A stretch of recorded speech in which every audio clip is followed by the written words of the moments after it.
We also admire their intelligence and trusting manner, qualities that have allowed us to use dolphins for our own purposes.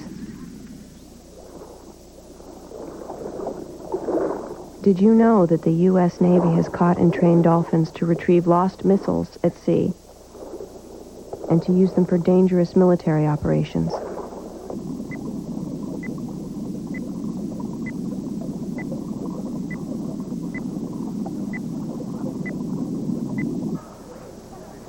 I was amazed to learn that medical researchers have found captive dolphins helpful in the treatment of autistic children. It's difficult to justify these captive programs, and some hope to continue them with wild dolphins. Being out here, where dolphins swim free, I can understand that. But to meet them, we must be patient, for Birgit tells me we have to sail to the dolphins' favorite spot. And once we arrive, we just have to hope they find us. Until then, my research continues. Throughout history, dolphins have demonstrated their affinity for human beings. In ancient legend, dolphins have come to the rescue of sailors. But if that's actually happened to you, well, it's not quite so legendary. June 10th, 1990, myself and two friends of mine, Steve Wagner and Dave Miller, went deep-sea fishing off the coast of South Carolina. Went out 35 miles and had been fishing for about an hour when our boat sank.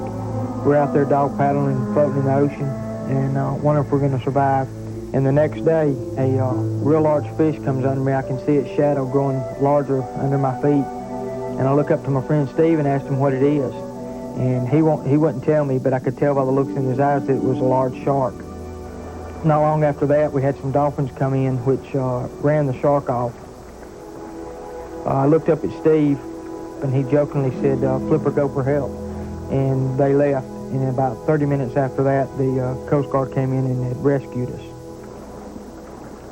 The Coast Guard captain reported that the dolphin stayed with his ship until it reached Kennerly's party. Keith Kennerly and his friends believe they owe their lives to these dolphins.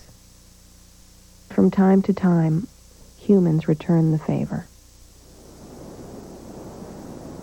When 450 large dolphins known as pilot whales were found beached across a sandbar on New Zealand's South Island, more than 1,000 volunteers worked day and night to save these animals.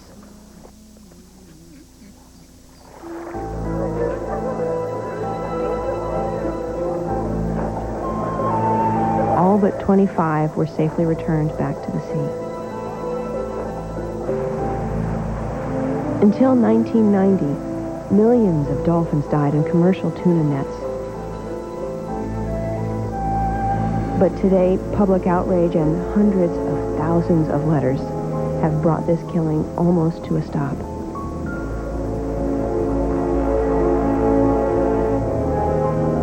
But in other places, like the Faroe Islands, north of Scotland, there is no such outrage. Here, at least twice a year, entire herds of pilot whales are driven to shore and butchered alive. At one time, pilot whale meat was needed by the Faroese people. Today, they enjoy one of the highest living standards in Europe, yet the pilot whale slaughter rolls on unabated.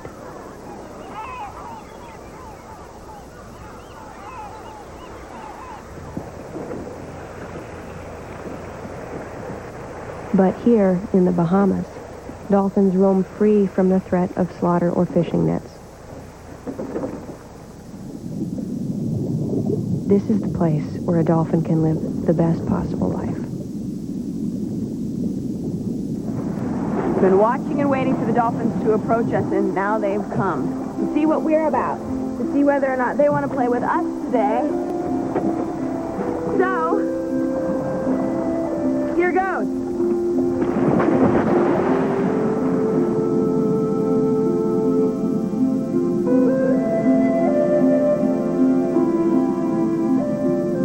In just moments, we're gliding along together. It's magic.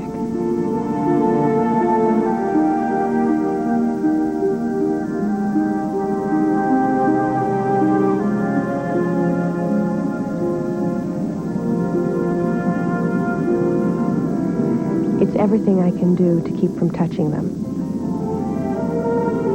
But Birgit gave clear instructions not to.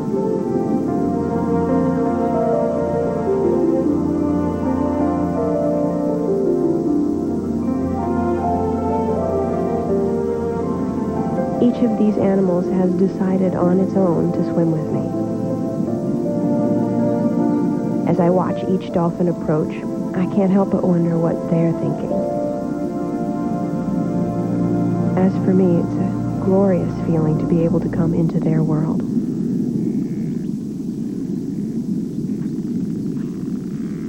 Later, we'll continue our swim with the spotted dolphins of the Bahamas. But next, we travel to the Texas coast to meet a hands-on group of people dedicated to saving dolphins, one by one by one. You're watching Topics on TBS Destination Sunday. In the Mediterranean last year could be spreading. The sequence of death along the Gulf Coast recently has alarmed marine scientists and environmentalists. On coastlines around the world, dolphins are washing ashore because the waters they swim in have made them sick. And that's why we've come to Galveston, Texas. This is one of the country's biggest oil processing areas, where monumental refineries loom up along the Houston Ship Channel. Here also is a group of people that comes to the aid of sick and stranded dolphins. The Texas Marine Mammal Stranding Network is headed by Dr. Graham Worthy, a professor at Texas A&M University. He takes me out onto Galveston Bay. What we're seeing here is a lot of discharge into a very small area. Even if each one of these companies is 99% effective, you've got so many here in this general vicinity that the cumulative effect of even a little 1% from each one of them has a major impact on the local area. How are you finding that is applying to the dolphins you're finding washing up? We've seen animals wash up on Galveston Island, which have high levels of DDT. One animal may have high levels of DDT, another one high levels of PCBs, another one heavy metal, organochlorine. Each of these different things isn't necessarily coming from here. We really need to think about the big picture and worry about things which may be happening in countries far, far from here.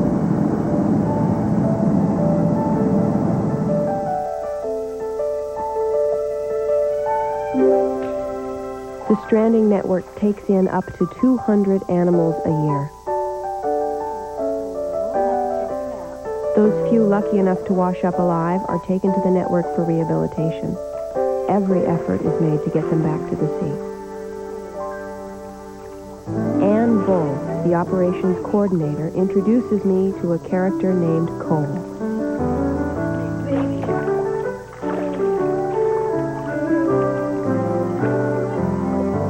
Cole is a young bottlenose dolphin that washed ashore as a baby in September 1995.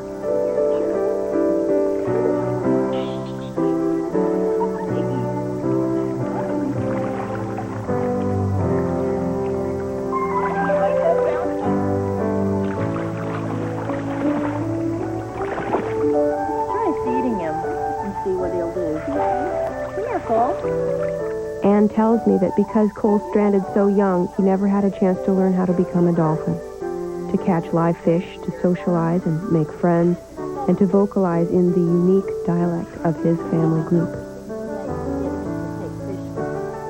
Because of this, he might never be released back to the wild. But if there is ever a chance of release, he first has to spend a lot of time with other bottlenose dolphins, so his first stop will probably be to a marine park.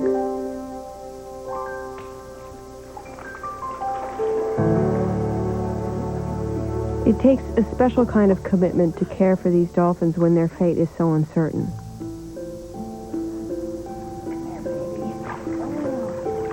Another dolphin, a much older one, washed ashore soon after Cole. In October of 1995, the rescue crew was called to a beach on Galveston Island, just a few miles from the stranding network.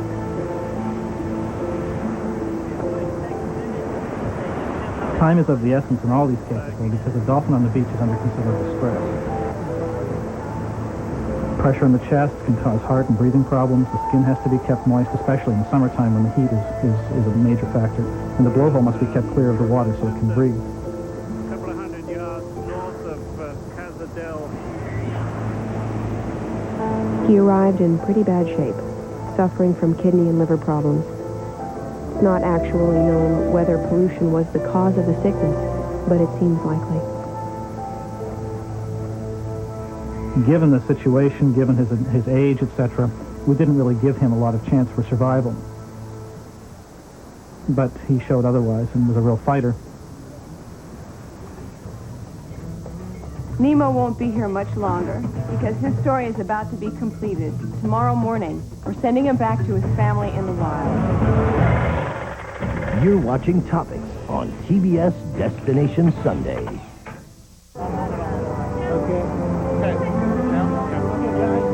Only 3 months earlier, Nemo was given up for dead.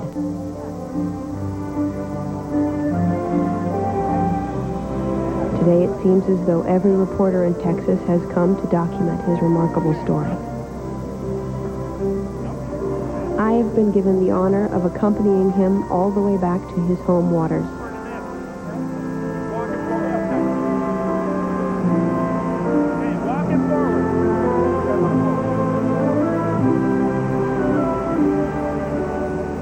On our 10-mile route to the boat, we're joined by a police escort.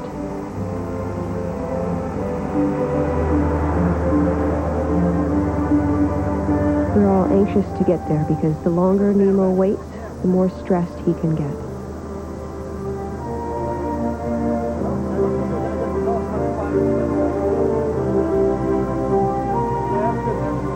Nemo's release will be courtesy of the U.S. Coast Guard, which works with the Stranding Network on many releases.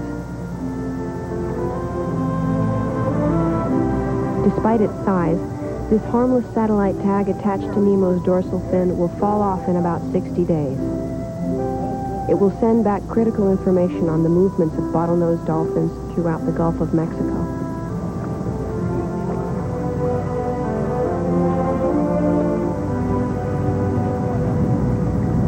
After nearly 3 months of rehabilitation, Nemo's liver and kidney functions are back to normal. So, somewhere here off the coast of Galveston, Nemo will once again be swimming with his family that he's been with for over 25 years.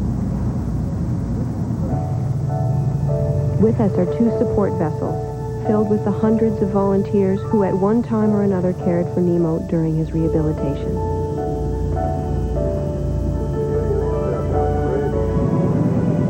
"10 miles out, Graham signals for the boat to stop, and we scramble to get ready to accompany Nemo into the water.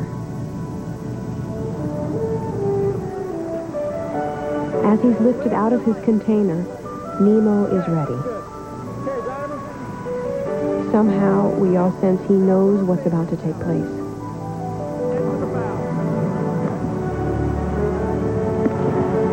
Once we're in the water, Graham will set Nemo down next to us, and we'll free him from his harness.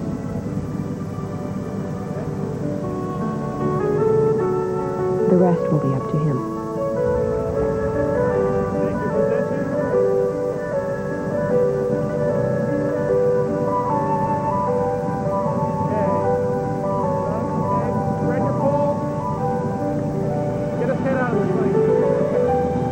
It's an incredible moment. All of the effort, the tender, loving care has paid off. This is what it's all about.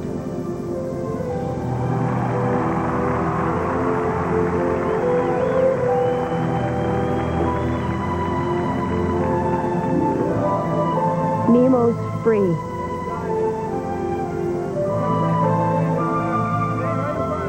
But instead of swimming away, he returns to each one of us as if thanking us for saving his life.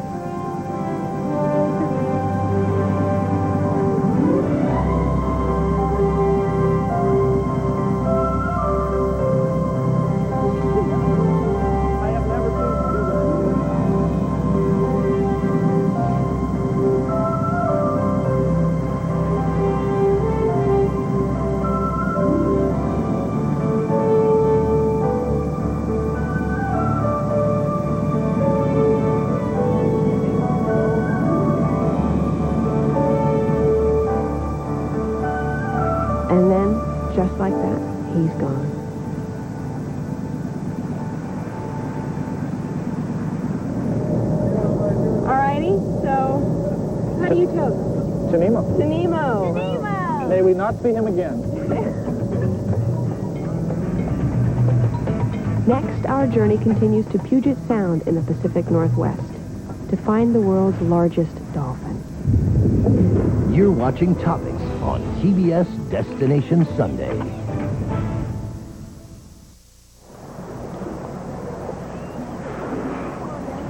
This is Keiko, star of the Warner Brothers movie Free Willy. Keiko is a killer whale, the largest of 37 species of dolphins. Thanks to thousands of letters from viewers around the world, Keiko, like the Willy character he played, is being prepared for a hopeful reunion with his family in the wild. But thousands of killer whales not as famous as Keiko need our help as well.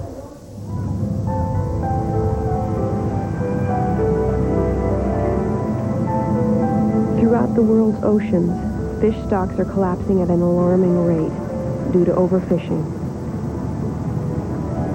creating a life-and-death struggle for killer whales and all other dolphins. They're on a collision course with the actions of humans.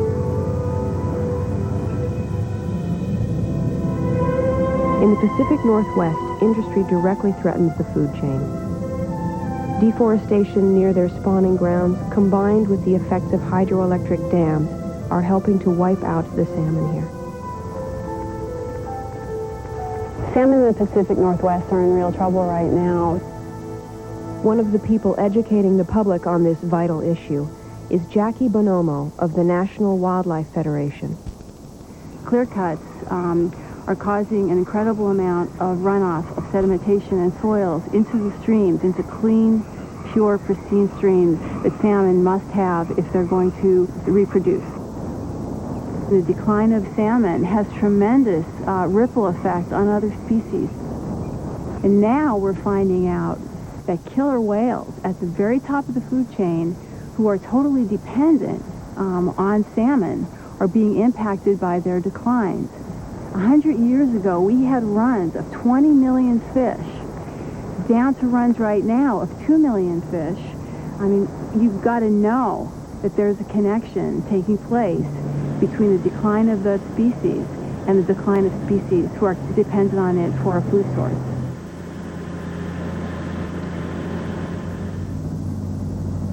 To see for myself, I've come to this vast body of water called Puget Sound. From our small plane, I can see the beautiful environment of forest and ocean these magnificent animals have called home for millions of years. We touched down at Friday Harbor on San Juan Island, and our trip into killer whale country is underway. We're here to visit Ken Balcom, who has watched and studied killer whales almost every day for the past 20 years. Hey. Hi. Hi. I'm Ken. Ken, Bridget. Pleased to meet you. Nice to meet you. Welcome to the land of whales and salmon. Yes, we actually flew over some on the way, and they were fabulous. Ken, the director of the nonprofit Center for Whale Research, invited me out onto the Sound to look for the families of killer whales that live here. Okay, all set? Shall I close this? Yeah, go ahead and close that. Thank you. He was one of the first to sound the alarm on the shortage of fish for these animals. And the evidence he has collected shows clearly that this difficult problem is not limited just to Puget Sound, nor just to killer whales. In these waters swim 3 resident family pods of killer whales that Ken and his colleagues have labeled the J, K, and L pods. One of the most obvious animals is going to be K1, the large male. There's only one in this group, and you look for these 2 notches, and he's going to be probably in the front. Oh, there he is. That's him? Okay. Is that K1? That's K1. And he's the oldest male in this pod? Yeah. How old do you guess him to be? I think this boy was born somewhere in the early 50s, so he's probably, in his 40s.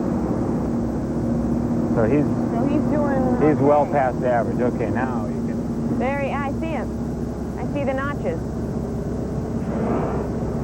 This he's a pretty mellow animal. He'll, I don't think he'll let you pet him, but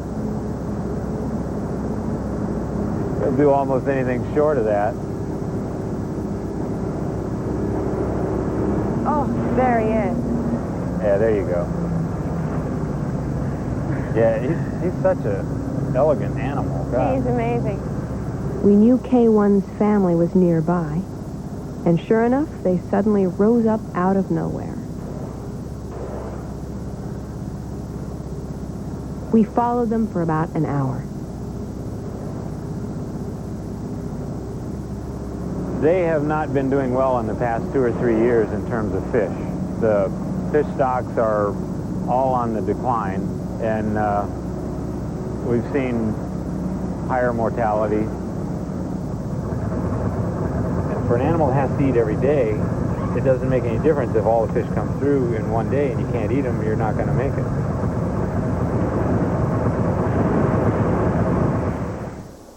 Just take you to the inner sanctum here. Right? All your secrets. Right. This is the workplace, Santa's little workshop, where when we come back from the boat, we process the film and then compare each photograph, each image, with the catalog that we have on the wall here. For example, L42, we have a baby photograph of him from 1973. We know that's when he was born. His mother was L11. He was 22 years old, and last year we watched him deteriorate, just become emaciated, and eventually from July to September he just faded away, and he was probably dead by October. And let me show you what sort of evidence we have of emaciation. If you look, this is the blowhole. Here's the dorsal fin. Right behind the blowhole, they get a dip, what's called peanut head. They lose the body fat. And this is quite prominent in every whale that we've seen so far deteriorate and disappear.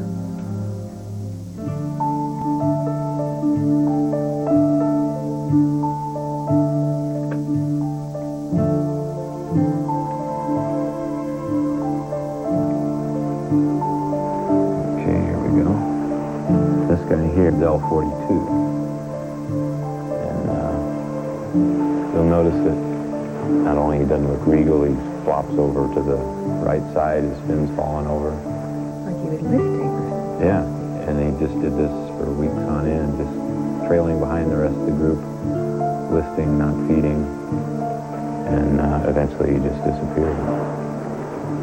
So this whale that we're looking at, he's gone. Yeah, the video was taken September 6th, 94, and by October he was dead. And this was from the family that we saw. Yeah. He was a member of that family. Right. He swims right by outside here. Right. These families are very close. As you said, the calves swim next to the mamas for years. So how do the other animals react when one of them is in decline? The most dramatic example I saw of that was with a 5-year-old calf that over the course of maybe a month was further and further behind the pod, and the mother and the grandmother would occasionally come back and visit it until he was 5 or 6 miles behind everybody else, and obviously having trouble breathing. And at that point, I think they just wrote him off. There was nothing they could do. They just kept on going. They travel 75 miles a day, and if he can't keep up, he's history.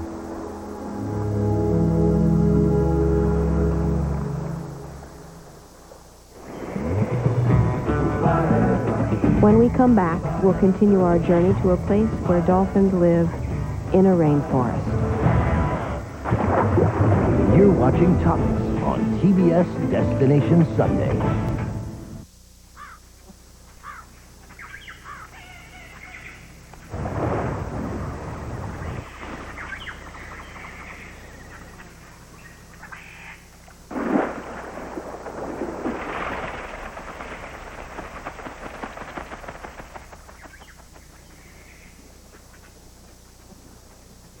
The Amazon. Deep in the forest that surrounds this great river lives the pink dolphin, often called boto. One of only 3 exclusively freshwater dolphin species on Earth. The other 2 are the susu, found in India and Pakistan, and the baiji, found in China. Both the susu and the baiji are endangered, and the baiji is nearly extinct. But in the remote headwaters of the Amazon, the boto flourishes. I traveled nearly 6,000 miles to find out why. Here in Peru, the boto thrives because of a cultural taboo against killing them. Legend has it they have the ability to take human form, and bad luck befalls anyone who harms them. But for those who know the pink dolphin, its lifestyle and its requirements, it's easy to understand how its situation is precarious in Peru and all of South America, and why other freshwater dolphins are on the verge of extinction. I've come to meet Thomas Henningsen, a dedicated researcher from Germany who's been studying botos here for the past year. Tomas introduces me to Alfredo Chavez, a Peruvian-born naturalist who gives us an idea of what these old dolphin legends are really all about. People in the Amazon believe the dolphins have a spiritual power, and by swimming or touching the dolphins, they can get sick. Or if someone's killing the dolphins, they lose some members of the family, or they can lose the whole family. The following morning, with Alfredo's words fresh in my mind, we enter the Pacaya Samaria Reserve, where I am now more anxious than ever to find these legendary beings. Look at them. Coming right at us. And now a bunch around us. As I said, they are now curious what's going on. They come towards us. They will stay a little bit with us. And they're normally concentrating around the propeller. Oh, they're wonderful. They're so unusual. They're really different. For those of us raised on the idea of flipper and the seawater dolphin, He just realized something's going on, so he can speak. Oh, there's 2 there. Those animals are moving with us. Oh, and oh, wow. They really came up, and I think they got a good look at us. I saw the eye. My first look at the boto left an impression on me I'll never forget.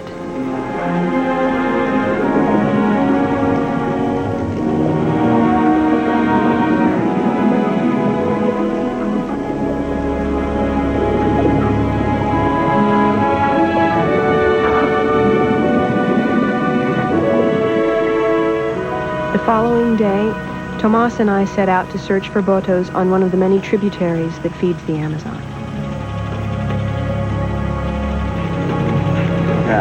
Right there. You asked me yesterday why these dolphins are so special, or what is so special in them. It's hard to say, but look at them. It's so fascinating how they swim here in their environment. We find them in the middle of the jungle when we have high water season. We find them in the middle of the forest, and they move so easily through the trees. It's amazing.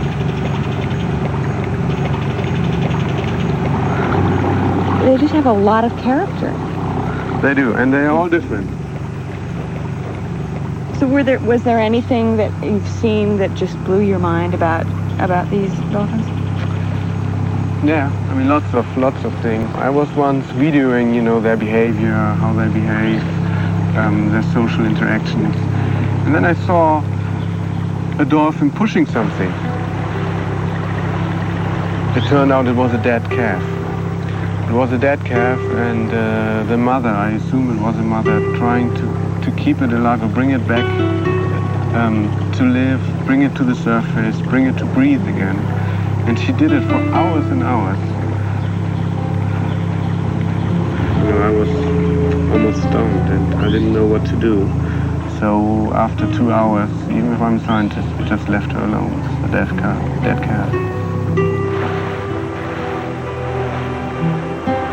Tomas never did learn what killed the baby dolphin.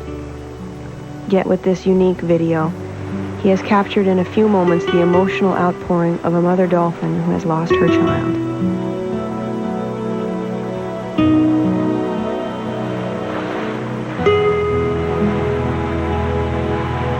Sunrise.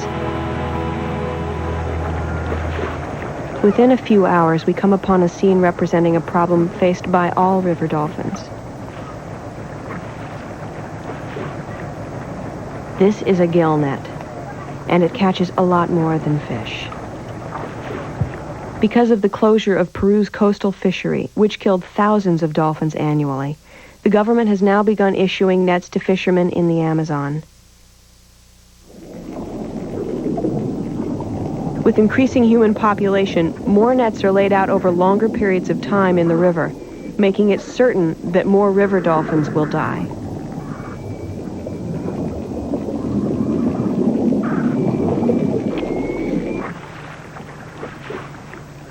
It's hard to know just how many dolphins are taken by nets, in spite of taboos and however unintentionally.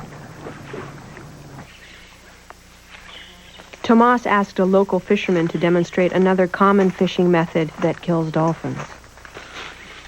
You know, Bridget, this is normally during high water. This is a creek, actually. So we have here about 6 to 8, sometimes 12 feet of water.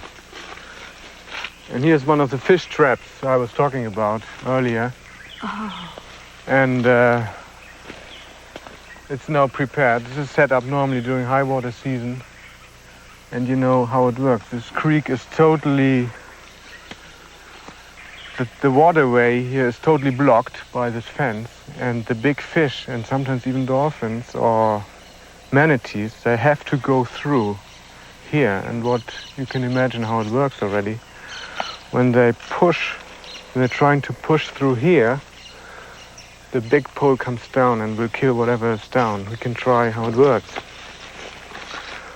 Be a little careful. Okay. So normally a big fish, a dolphin or a manatee comes here.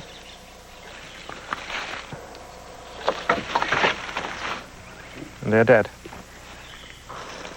So nobody will survive who's trying to get through. What a way to go. To live in harmony, people, dolphins, and other animals need a healthy river system where there's enough to eat for all. When the health of the river suffers, dolphins and people become competitors for food, and the dolphins always lose.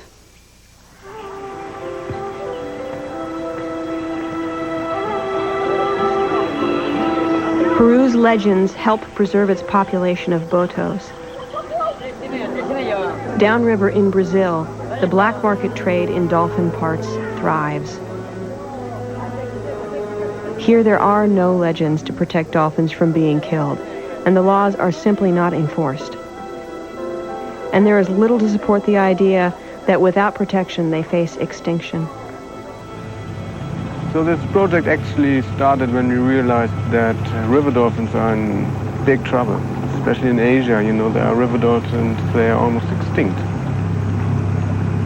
Tomas tells me of the desperate efforts of his colleagues in China to save the baiji, their freshwater dolphin and the most endangered in the world. The Yangtze River, home to more than 200 million people and the last remaining baiji on Earth. The search for a single baiji can take months. There are fewer than 200 animals left. A capture succeeds, a glimmer of hope that a breeding population might be established. This dolphin will be placed in a natural reserve, protected from fishing nets and river traffic.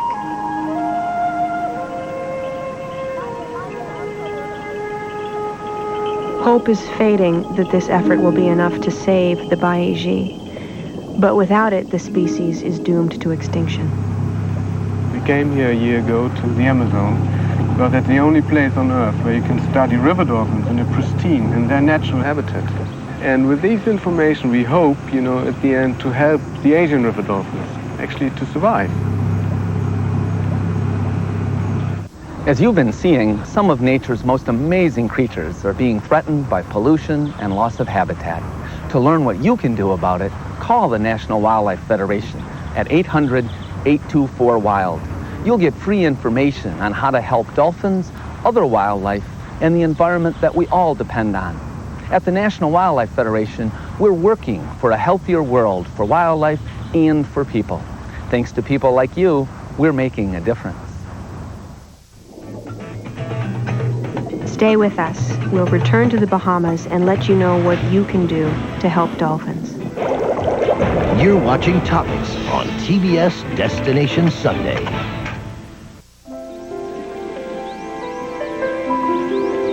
Back here in the Bahamas, at least for now, dolphins live the most enviable life, not troubled by nets or traps, food shortage, or heavy pollution. No wonder it's so great just being with them.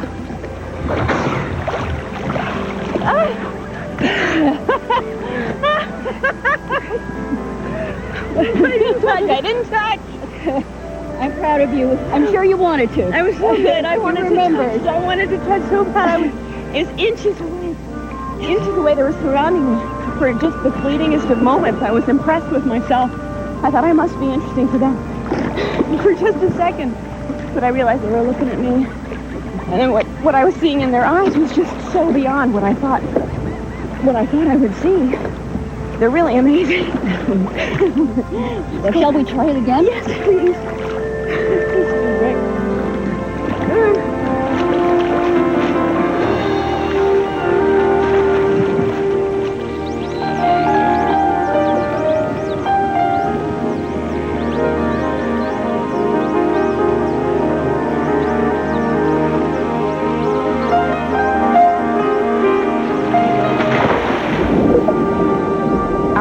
Couldn't resist the temptation to get in the water too.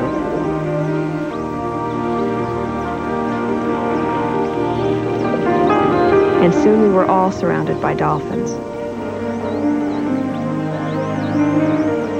Watching their eyes, I have the feeling they're learning more about us than we'll ever know about them. I don't think any of us, they nor we, want the wonderful moment to end.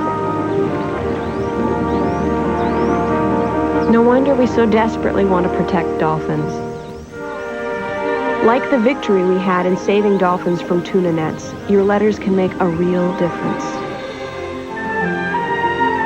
Dolphins themselves cannot deflect the impact of humans. It is we who must act.